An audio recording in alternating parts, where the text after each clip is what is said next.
Customs officers are on the front line against smugglers, in the ports, airports, and at sea. Coming up. In Dover, officers scan a truck full of chipboard and find a suspicious anomaly. Sneaky. In Bristol, Anne's night shift looks like it could be a long one. The UK duty has not been paid on these cigarettes. Where's something to declare? This is now something to declare. And there's more angry passengers in Gatwick. You can open your bag up and let's have a quick look at it. Sir, all right. Sir. Finish and let me go. Idiot.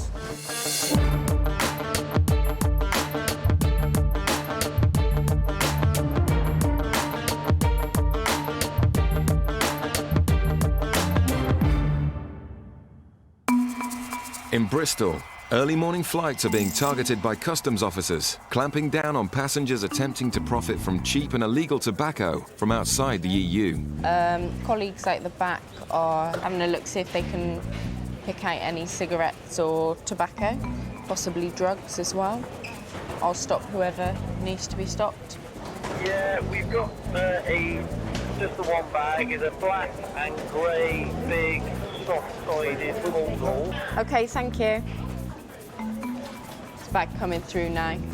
Anne watches closely to identify the passenger, Guy with a white T-shirt. then waits for him to walk through the green channel. If he has cigarettes, it's at this point an offence has been committed. Are you aware of the allowances of what you are actually allowed to bring back from Turkey with regards to cigarettes and tobacco? No. OK. Did you purchase any tobacco, cigarettes, alcohol? Who are they for? Are they... For me and my wife. Right. I don't tell them. Yeah. And we just went by what they told us. They say they've been given false information in Turkey. He's actually got somewhere in the region of 4,000 cigarettes, and you are only allowed 200, so that's quite excessive amount to bring back, really. You just go by what they allow you and pay the consequences, possibly. It's going to be an expensive mistake. Good reason. Anne gives the man the bad news. It's an offence because you didn't declare it. If you'd have declared it when you came in, before you came through the channels, if you'd have come to one of us and said, got this amount. Excuse me, I've got to the end of that thing. There's no something to declare or nothing to declare. There is a red point down there with a phone. He said, it's right by the bag, where the bags come out. There's a possibility you would have been allowed to pay the duty on the cigarettes. But for an amount like this, 5,000 cigarettes, when you're actually only allowed to bring back 200, it's just too much. It's too much, I'm sorry.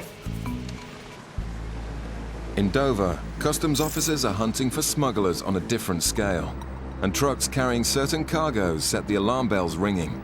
This lorry full of chipboard is a prime target. Well, the vehicle looks a bit dodgy, yeah. Armed with their giant X-ray, customs can quickly scan huge trucks, and innocent drivers can be sent happily on their way. This load is chipboard. The zone's intact. You're free to scan. Thank you. So we're looking for any inconsistency. I've been told the load's chipboard, so it should just be the same all the way through. There's something in there that shouldn't be there. This here, there's a shadow across the centre there. You see the shadow even more there, right across the centre. The X-ray has picked up a large anomaly, which needs further investigation. Show up. Sneaky. OK, cool. OK. Thank you very much. It looks highly suspicious. So the truck will now need to be offloaded. It will take hours, meaning a long delay for the driver. Back in Bristol, the man who's had his cheap Turkish cigarettes seized by Anne isn't going quietly. After her 12-hour night shift, Anne's doing her best to keep calm. There's one rule for one person, one rule for a different person.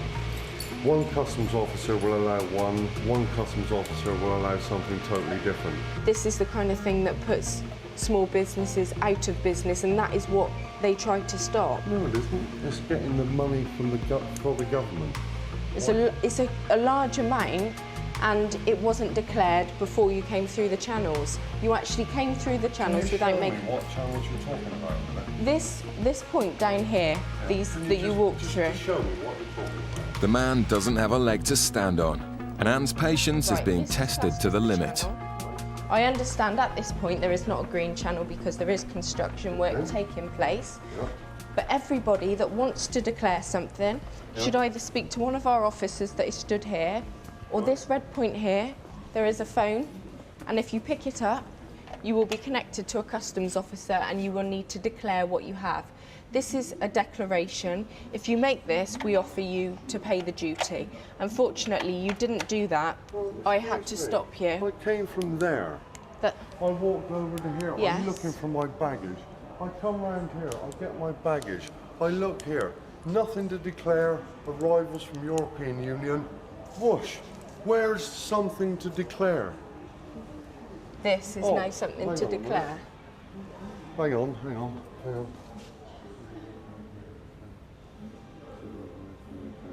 Where is something to declare?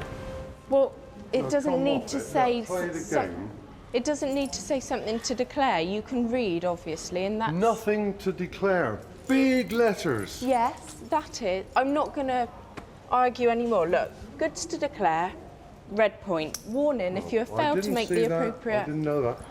All I'm No, not going to it's argue a about bit- it anymore. You do have the right to appeal against my decision. The rules are the rules. I'm sorry, I don't make those rules. I know, it's just the way, it's just, you know, one for one for another.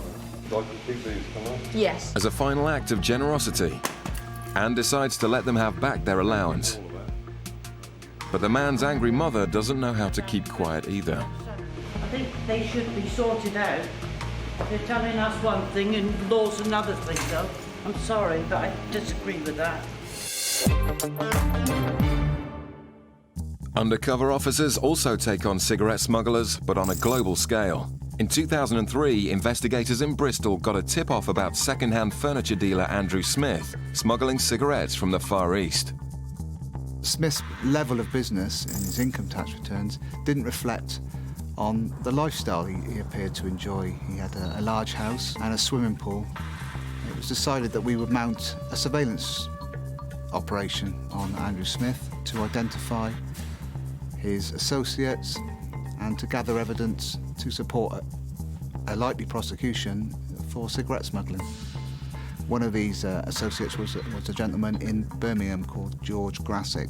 George Grassick had visited Malaysia on a number of occasions, and it was obvious that those visits were to organise the eventual importation of containers.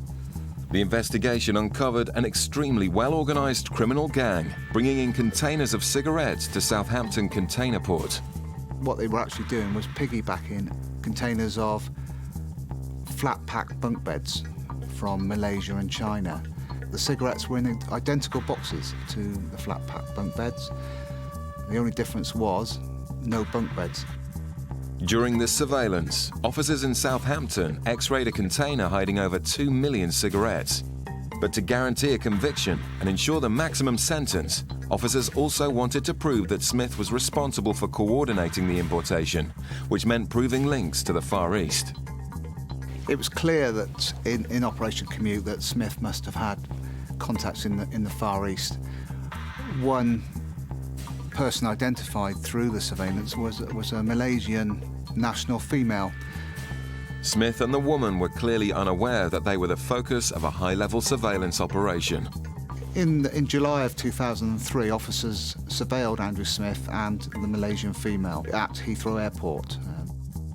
They surveilled the lady checking in for a flight to Malaysia. The officers searched her bags covertly and found exactly what they needed. She was totally unaware that the examination had taken place, and officers found a diary, and this female's diary contained handwritten notes relating to containers, freight charges, Far Eastern ports. The evidence of the diary and Smith's association with this Malaysian female, it put him up the ladder a few rungs. It confirmed that he was an organiser of this fraud. At this point, the officers decided it was time to seize the containers and stop the illegal gang's trade route. Their funds were being starved. They were running out of money. They needed to think quick. They decided to use another company to import, or another company name to import their containers. The surveillance carried on Smith. On one occasion, Andrew Smith was seen to leave one car and join some associates in another car. A keen officer walked along, had a look through the window, and there was a piece of paper on the back seat. And that piece of paper had a container number on. That container number was the next container we seized. With a strong case against the two ringleaders assured, Smith and his associates were arrested. He had actually successfully, with George Grassick, imported 10 containers. With the help of our detection colleagues in Southampton, we seized 11 containers that contained 25 million cigarettes. The total revenue evaded was around about £9 million. With the sheer scale of the fraud and the overwhelming evidence, investigators weren't surprised by the sentences handed down. Andrew Smith was sentenced to 3 years, 8 months imprisonment. George Grassick received a prison sentence of 3 years and 11 months. Some people would say they played the game. On this occasion, the authorities won. Still to come, officers stop a tricky customer in Gatwick. Why have you been out there for a week? I don't need to tell you. Well, I'm a customs officer. Yeah, but I don't need to tell you. All right. That's not your business. Coming up, a passenger's playing up in Gatwick. Hang on, I haven't finished yet. Sir, let This go. is my document. You need to read my stuff. Stay there.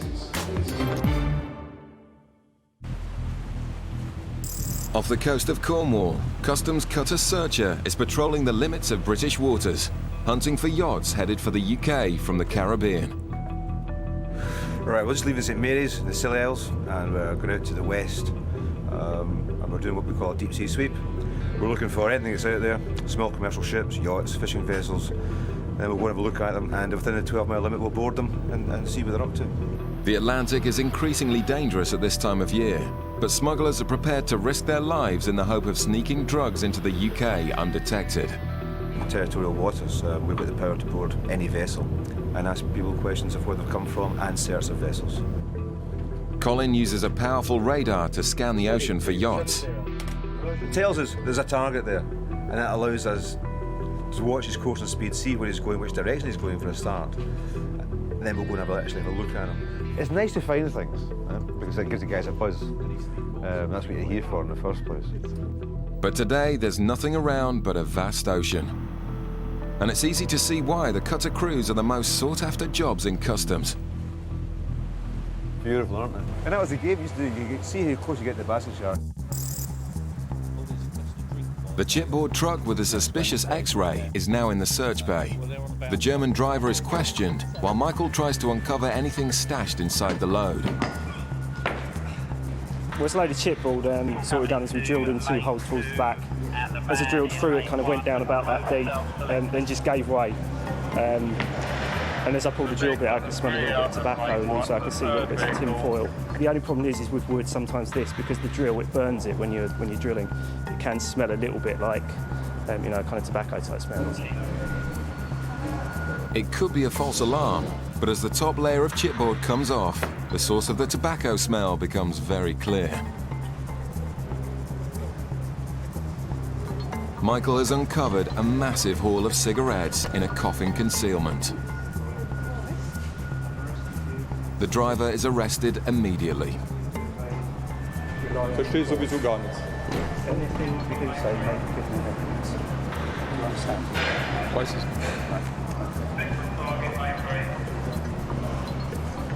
Well, there's a large quantity of tobacco, marked cigarettes. I'm guessing there's some other bits and pieces in boxes and stuff, but we'll find out in a bit. Well, the chipboard load's quite normal, it's quite common. But as you can see, it's easy to conceal items within it because it's only cheap wood, it's a cheap load, they can get rid of it quite easily and they can cut holes in it. While the driver's questioned to see if he's involved, the officers need to count up the cigarettes.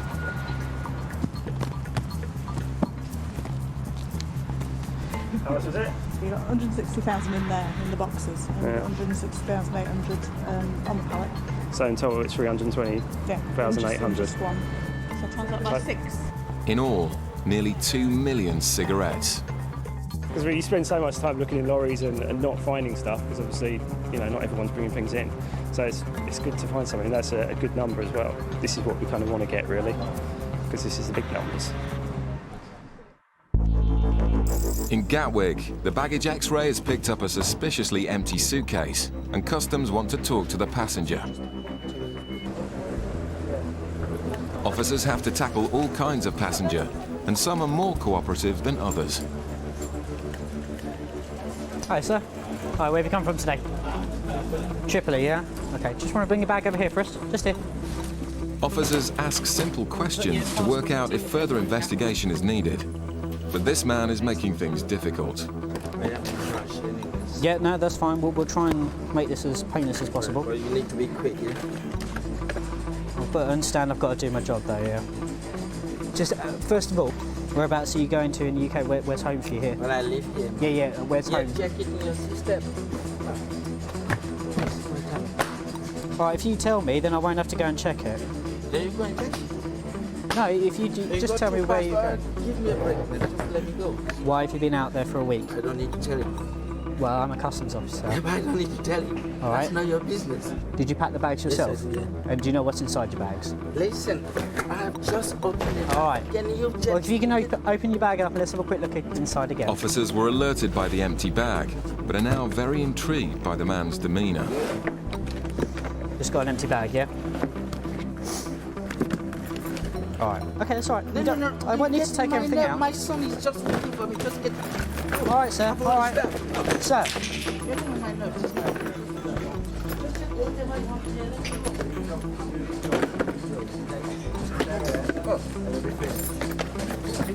All right, you leave me to this, all right? And I'll finish, and then you can be on your way. All right, just let me do my job. Finish and let me go, idiot. How much money have you got there? You can count it. It is your money.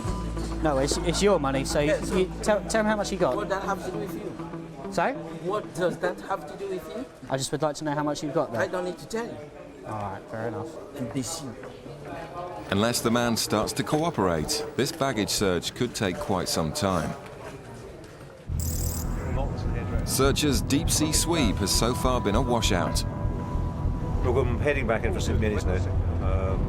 Unfortunately, there wasn't very much out there today at all. We've searched quite a big area, but all we've found is lots and lots of dolphins. But heading back in, the radar picks up a target. This is the target here, this chap here.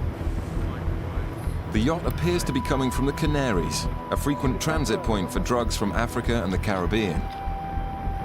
In this neck of the woods, but mostly where those vessels come from into this area, I'd suspect that if there's anything there, it would be drugs. And it's possible it'd be quite well hidden on board the yacht as well. Officers boarding vessels at sea never know what they might face. The drugs trade is worth billions, and smugglers are willing to protect their goods with force. Smugglers also try hard not to stand out from the crowd, so even the most innocent-looking boat needs to be treated with suspicion.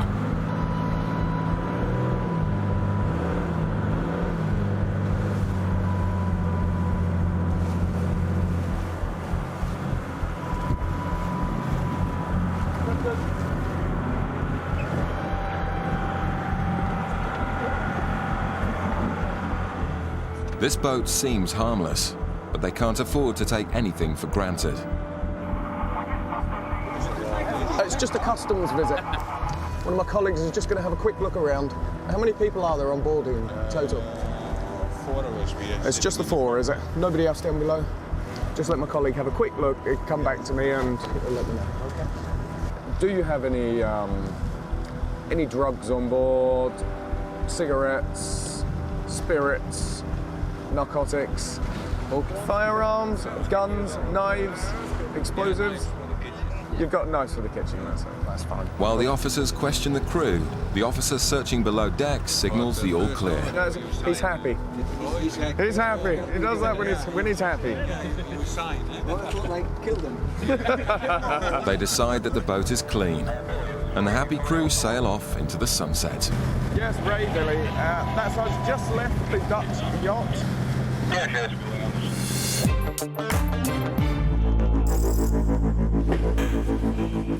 But back in Gatwick, it's not such plain sailing. Alan, I haven't finished yet. It's all right. Sir, let This go. is my document. That's how much. Yeah. So I need to have a look at that. No. All right. This is my document. This is special. That's special, is it? Yeah. All right, I need to have a quick look. No. This is my document. That's special. Don't need to have a look at this. Anything you have in your baggage, sir, is liable for me to have a look at. All right. I don't need to read my stuff. Stay there. Stay there. The man's erratic behaviour is still causing concern. All right, you're not being very helpful, sir, are you? Just want to leave that stuff there a second. Some background checks reveal this isn't his first brush with the authorities. Yes, CRO September 6 violence, premises, Fits in. Yeah, NFA, no appearance or any charge. All right. I'll go and get To rule out any possibility the man's carrying drugs, they need to search him and swab his shoes. I've spoken to an independent senior officer, all right, and they've authorised a rub-down search of your person. What does that mean? Just like a pat-down search like that, okay? What we'll do is, we'll take your stuff with you and we'll go to there's a private room just out there, all right? You got it? Out the back, the man continues to make things difficult. Yeah, just place it on the bed for us. That's right, just place it on the bed and you can see it when it's done. I'd rather you just place it on the bed. Sir, please. You can search. I'd rather you just place it on the bed. You just do a swab of them. Thanks.